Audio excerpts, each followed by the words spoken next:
Yo, Ricardo, un tipo de 32 años, siempre he sido un poco el bicho raro de mi familia. No es que sea un rebelde sin causa, pero digamos que nunca encajé del todo en el molde que tenían preparado para mí. Y ahora, estoy aquí, en este salón de fiestas ridículamente elegante, a punto de hacer algo que va a poner a mi familia de cabeza. El salón de baile era tan silencioso que podía oír el hielo derretirse en sus vasos. 300 invitados, 40 años del legado román brillando en candelabros de cristal, arcos florales y el tipo de silencio de lino blanco que solo el dinero podía comprar. Y luego estaba yo, Ricardo Román, el hijo de excepción, de pie con un traje azul oscuro que no fue aprobado, sosteniendo el micrófono que nunca quisieron que tocara. Mi madre parpadeó una vez. Mi padre se movió en su silla, el tipo de movimiento que significaba que esto no era parte del programa, pero no vine a seguir un guión. La última vez que estuve en esta habitación, me estaban probando un traje para un matrimonio que no quería. En aquel entonces, no dije una palabra. Esta noche, lo haría. No para herir, no para acusar, solo para devolver algo que nunca esperaron, la verdad. Pero antes de hablar, antes de que estas paredes escuchen lo que intentaron enterrar, necesito contarles cómo llegamos aquí. Porque si alguna vez te han dicho que te sientes, sonrías y dejes que la familia proteja su imagen, entonces tal vez ya sepas de qué estoy a punto de hablar. Crecí en una casa donde lo único permitido era el silencio. Nuestra casa se alzaba en una colina en Miraflores, Lima, rodeada de setos de buey y expectativas. Había reglas sobre volumen, postura, manteles y contacto visual, pero nunca sobre el amor. Amor no era una palabra que usáramos. Aprobación tenía mejor postura. Mi madre, Malena Román, creía en el refinamiento. Seleccionaba personas como si fueran arreglos florales, bien ubicadas, bien iluminadas, que nunca se marchitaran en público. No era cruel exactamente. Simplemente no tenía utilidad para las cosas que no podía controlar. Emociones, preguntas. Yo. Mi hermana menor, Marcela, asimiló mejor su entrenamiento. Era gentil, callada, buena para desaparecer a plena vista. Solía envidiar eso. Yo, por otro lado, preguntaba cosas. ¿Por qué no puedo usar zapatillas en lugar de zapatos de vestir? ¿Por qué no podemos comer con el personal? ¿Por qué papá se perdió mi graduación? Las respuestas siempre fueron las mismas. Porque los Román no hacen eso. Me tomó mucho tiempo entender que Román no era solo un nombre. Era un guión. Lo seguías o no existías. A los 12, estaba asistiendo a clases de buenos modales los sábados. A los 15, podía servir un té sin derramar una gota. A los 17, podía detectar un dobladillo suelto en un vestido de quinceañera desde 6 metros de distancia. Lo que no pude detectar hasta que fue demasiado tarde fue el costo. No te das cuenta del precio de la obediencia hasta que tu voz ha desaparecido por tanto tiempo que olvidas cómo sonaba. Mi padre, Rogelio, tampoco era cruel, pero entendía de inversiones, y yo había sido preparado para rendir frutos sociales. Un título de la PUC, fluido en inglés, ambición silenciosa, del tipo que cabe en zapatos de vestir. Una vez le dije que quería trabajar en publicidad, no modelando, sino construyendo algo. Sonrió como si hubiera dicho que quería vender limonada en la calle. Qué lindo, Ricardo. Pero eres un Román. Ese era siempre el final. Lo que fuera que soñaras, lo traducirían de vuelta a quien pensaban que debía ser. Y por un tiempo, los dejé, hasta que cometí el error de intentar construir algo propio. Tenía 27 años cuando finalmente me salí de su marco. No grité. No me rebelé. Simplemente alquilé un pequeño local en la avenida Larco, pinté las paredes de un gris mate suave y le puse un nombre, Román Creativos. No era solo una agencia de publicidad, era una declaración, una sutil negación. Usé mi herencia, lo poco a lo que tenía acceso temprano, y lo combiné con capital semilla de mi padre. Aprenderás algo, dijo mientras extendía el cheque. No era aliento. Era una advertencia. La agencia abrió en primavera. Nuestro inventario, ideas innovadoras de jóvenes diseñadores peruanos, nombres que nadie conocía aún, pero conocería. Recuerdo el primer cliente. Una marca de ropa juvenil nos contrató para renovar su imagen. El dueño se puso tan contento con el resultado que hasta lloró en la sala de juntas. Mi socia, Malva Benavides, era inteligente, ambiciosa, socialmente conectada. La había conocido a través de una amiga de mi madre. Malva manejaba los contratos con proveedores y las cuentas. Yo me enfocaba en la estrategia, la narración, las relaciones con los clientes. A los 3 meses, aparecimos en la revista Cosas. Un editor de Vogue nos visitó. Estábamos llenos de trabajo por semanas, y entonces las facturas no cuadraron. El saldo bancario bajó. El contador llamó. Hay una discrepancia. Para cuando llegué a la oficina, Malva se había ido. Su correo electrónico desactivado. Su nombre nunca existió en el contrato de alquiler. Debíamos casi 80.000 soles a proveedores, todo a mi nombre. Me senté en el suelo de la oficina esa noche y miré un borrador de un comercial que había escrito 2 semanas antes. Parecía una bandera ondeando rendición. La semana siguiente, mi nombre apareció en la sección de negocios de El Comercio bajo las palabras, hijo de Socialité de Rocha Fondos. Lo peor no fueron los titulares. Fue la sonrisa que mi madre llevaba cuando llegué a casa. Ricardo suspiró. La próxima vez, pide ayuda antes de avergonzarnos. Lo hizo sonar como caridad. Se sintió como garras. En cuestión de días, la agencia cerró.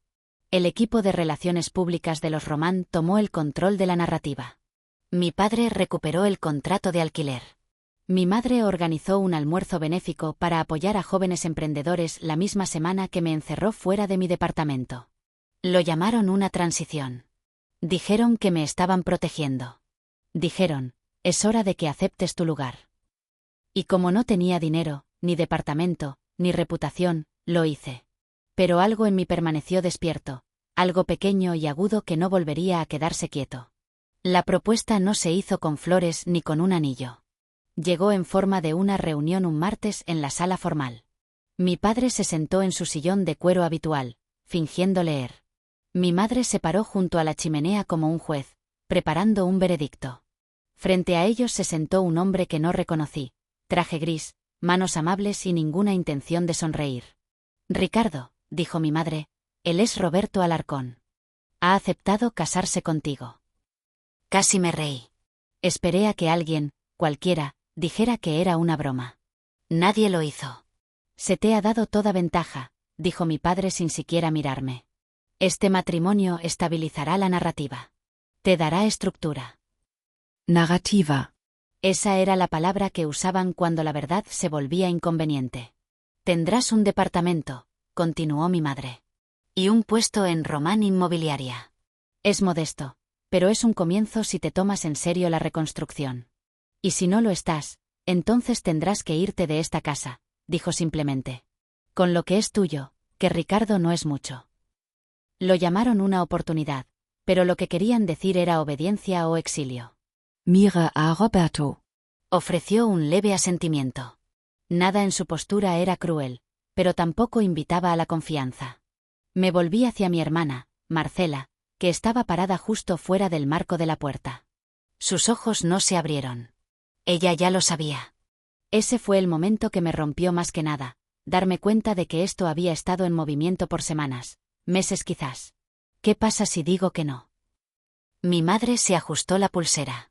Entonces espero que hayas aprendido a vivir sin el nombre Román.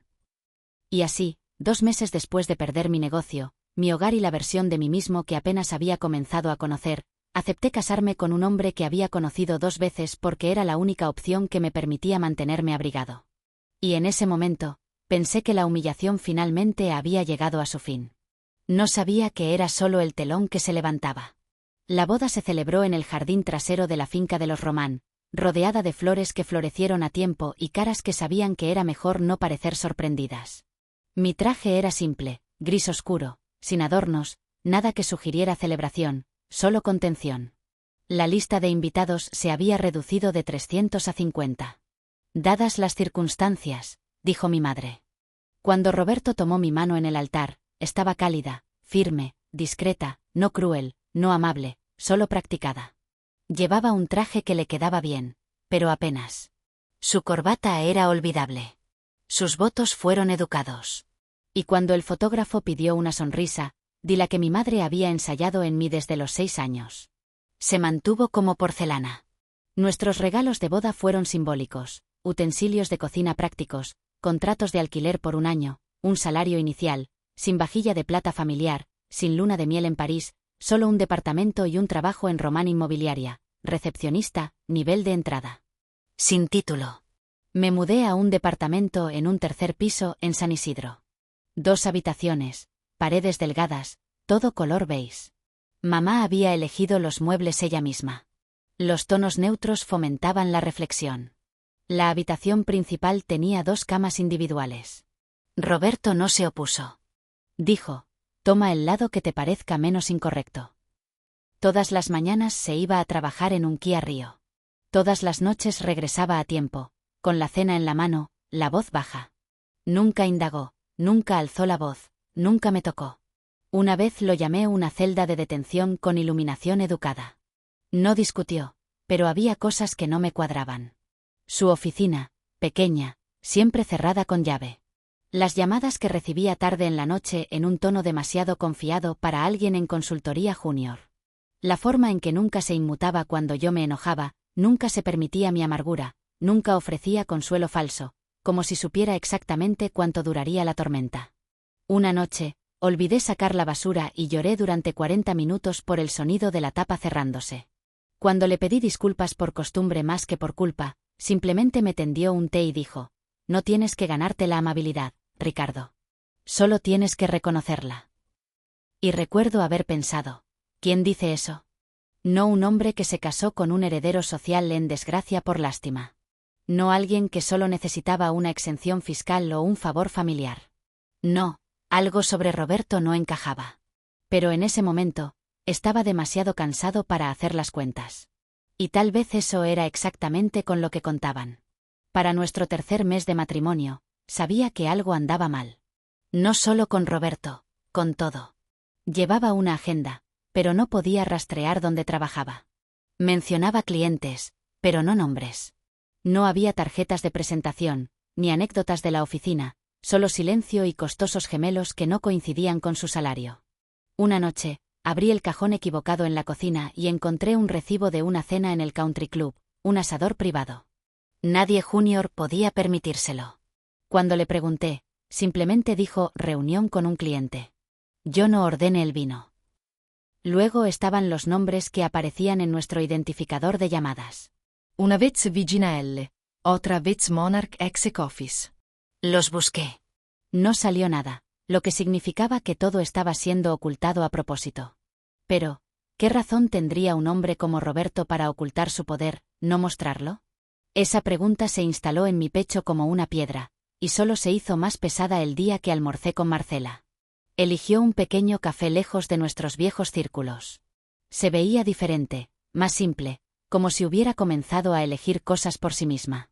Hablamos trivialidades sobre nuestro perro cuando éramos niños, como ambos fingíamos no escuchar las discusiones a través de los conductos de ventilación. Luego preguntó en voz baja: ¿alguna vez te has preguntado por qué Malva nunca fue investigada?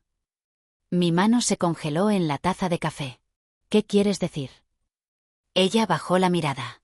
Sabes lo minuciosos que son nuestros padres. Verificaciones de antecedentes, referencias, investigación de la Junta. Pero Malva, ella simplemente apareció, tuvo acceso, desapareció. Parpadeé. Entonces, ¿tal vez la dejaron entrar? Tal vez alguien se aseguró de que se acercara. No pude respirar por un segundo. Y entonces Marcela dijo algo aún más frío: no creo que solo te hayan dejado caer, Ricardo. Creo que construyeron el piso para que se rompiera. No se quedó mucho tiempo después de eso, pero sus palabras sí. Y de repente, cada silencio que había soportado desde que comenzó la agencia de publicidad comenzó a sonar como estrategia. Comenzó con la fotocopiadora descompuesta. Roberto no estaba. Necesitaba escanear algunos formularios legales para la oficina de Román Inmobiliaria, y nuestra impresora doméstica había fallado. Recordé que tenía un escáner en su estudio cerrado con llave. Ese día, había olvidado llevarse las llaves. Me quedé frente a la puerta durante un largo momento. Luego, la abrí. No había desorden, solo un espacio minimalista organizado con precisión quirúrgica. Un escritorio de acero, 2 monitores, un cuaderno de cuero y ningún rastro del hombre con el que me casé. Esperaba hojas de cálculo, carpetas, algo aburrido. Lo que encontré fue una terminal de Bloomberg funcionando en tiempo real, informes financieros de empresas que solo había visto en Forbes, una foto enmarcada de Roberto con una mujer que no reconocí estrechando la mano del ministro de Economía. El cajón del escritorio no estaba cerrado con llave. Dentro, una tarjeta de presentación, acabado blanco mate, sin marcas excepto por 3 letras en relieve en lámina de platino, RAC. Mi senté. Mis manos temblaban mientras escribía. RAC, Alarcón Capital, capital privado, con un valor superior a los $4.80 mil millones de dólares. Fundador Roberto Alarcón, solitario, nunca fotografiado, nunca entrevistado, conocido en los círculos de inversión como el Rey Fantasma. Mi esposo, el hombre que sacaba nuestra basura y traía comida para llevar. El hombre que me dejaba llorar en silencio sin ofrecer jamás palabras vacías. Entró 30 minutos después y no pareció sorprendido. Pensé que podría ser hoy. No hablé. No podía. Cada versión de mi matrimonio se estaba derrumbando en cenizas. Se sentó frente a mí, tranquilo. Accedí al matrimonio bajo términos. Sí, pero no por caridad. No para arreglarte. Empujó un archivo hacia mí. Dentro, correos electrónicos entre mi madre y su asociado desde hace mucho tiempo, Roberto Deza, pagos transferidos a Malva Benavides 6 meses antes de que abriera la agencia de publicidad. Memorandos internos de Román Relaciones Públicas redactados incluso antes de que ocurriera el escándalo. Nunca creyeron que podrías valerte por ti mismo, dijo Roberto en voz baja. Así que se aseguraron de que no pudieras. Miré la página. ¿Por qué me estás mostrando esto? Porque pensaron que te romperías, pero no lo hiciste. Y no trabajo con personas que solo sobreviven. Invierto en aquellos que se levantan. No estaba aquí para salvarme. Estaba aquí para mostrarme el piso por el que caí. Era una trampa que construyeron. Y pensó que todavía podía construir algo más alto. No lloré esa noche. Pensé que podría hacerlo. Pensé que debería, pero en cambio dormí durante 9 horas seguidas sin despertarme ni una sola vez. A la mañana siguiente, Roberto me tendió café y una computadora portátil. Necesitarás esto, dijo. Gina espera tu llamada a las 10. Gina López, directora estratégica de Alarcón Capital, exanalista de riesgos de Wall Street, conocida por convertir marcas fallidas en Fénix. Me saludó como si ya perteneciera. No necesitas ser un MBA, Ricardo. Solo necesitas recordar a las personas que dijeron que no podías y luego demostrar que nunca entendieron de lo que eras capaz. Así que aprendí. Pasé las mañanas en reuniones, las tardes en hojas de cálculo, las noches en estudios de casos. Gina me asesoró. Roberto me desafió. Por primera vez, estuve rodeado de personas que no querían arreglarme, solo esperaban que apareciera listo. Mientras tanto, comenzamos a recopilar. Cada correo electrónico, cada transferencia bancaria, cada firma falsificada que Malva dejó atrás. Había fechas, líneas de tiempo, fotografías. Ricardo Román, el fracaso no fue descuidado, fue atacado. Marcela ayudó en silencio al principio. Envió mensajes archivados, actas de la Junta, una declaración de impuestos de beneficencia que mostraba que Malva había sido compensada una vez por trabajo de consultoría bajo la fundación de Malena. La imagen se hizo más nítida. Pero esto no se trataba de venganza. No estaba dispuesto a destruir a nadie. Eso significaría que todavía necesitaba luchar por un espacio en su mundo. No, quería algo más completamente diferente. Pararme en su mundo, hablar con mi voz y dejar que se queme limpiamente por sí solo. Elegimos la fecha cuidadosamente, la gala del 40 aniversario de mis padres, 300 invitados, el escenario perfecto. No será ruidoso, me dijo Roberto. Será quirúrgico. Sonreí. Por primera vez en meses, reconocí a la persona detrás de ella. No era un chico al que habían criado. No era un esposo que habían arreglado. No era un fracaso. Yo era el que sostenía la verdad. Y pronto sostendría el micrófono. El salón de baile se veía exactamente como el día de mi boda. Solo que esta vez no estaba parado junto a un extraño. Estaba parado junto a mí mismo. 300 invitados, la élite de las antiguas familias de Lima, champán y cristal, risas ensayadas. Mis padres estaban cerca del escenario, disfrutando del legado. Malena vestía de azul, el color característico de los Román. Rogelio sostenía un vaso de whisky escocés como si fuera un cetro. Y yo entré, traje azul oscuro, sin joyas, sin disculpas. La gente se volteó, luego se volteó de nuevo. A mi lado estaba Roberto, pero no la versión que conocían. Este Roberto vestía un traje oscuro hecho a medida, gemelos que llevaban la insignia de Alarcón y la tranquila postura de un hombre que nadie se atrevía a subestimar.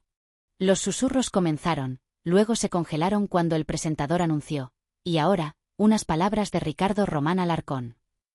La sonrisa de mi madre se agrietó ligeramente. Mi padre parpadeó. Subí al escenario, a la luz. El micrófono se sentía más pesado de lo que debería haber sido. Gracias por estar aquí, comencé, con la voz uniforme. Esta noche se trata de legado, de lo que se construye y lo que se entierra debajo de él. Una pausa. Sin música. Solo aire denso con la espera. Me gustaría contarles una historia. Desplegué el primer documento, los registros de donaciones de la Fundación Román, fechas, montos. El nombre de Malva oculto a plena vista bajo servicios de consultoría. Diapositiva 2. Correos electrónicos entre Malena y Roberto Deza con fecha de meses antes de que abriera mi agencia de publicidad. Términos como narrativa de control, gestionar la óptica y secuencia de medios posterior al fracaso. La pantalla detrás de mí se iluminó con extractos, jadeos silenciosos, un tenedor que se cayó. Diapositiva 3. Registros financieros, pagos a proveedores, discrepancias fiscales desviadas, una acusación falsificada de mala gestión. No fui un fracaso, dije en voz baja. Fui una estrategia. Malena dio un paso adelante. Ricardo, ya basta. Me volví hacia ella, con la voz tranquila. Una vez me dijiste que los Román no airean los problemas familiares en público, pero tú me convertiste en el problema. Convertiste mi nombre en un cuento con moraleja antes de que tuviera la oportunidad de hablar.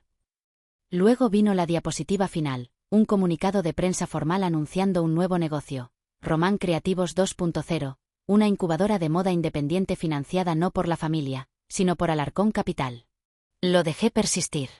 Luego, un último giro, Roberto dio un paso adelante, no como mi esposo, sino como RAC, fundador y director ejecutivo.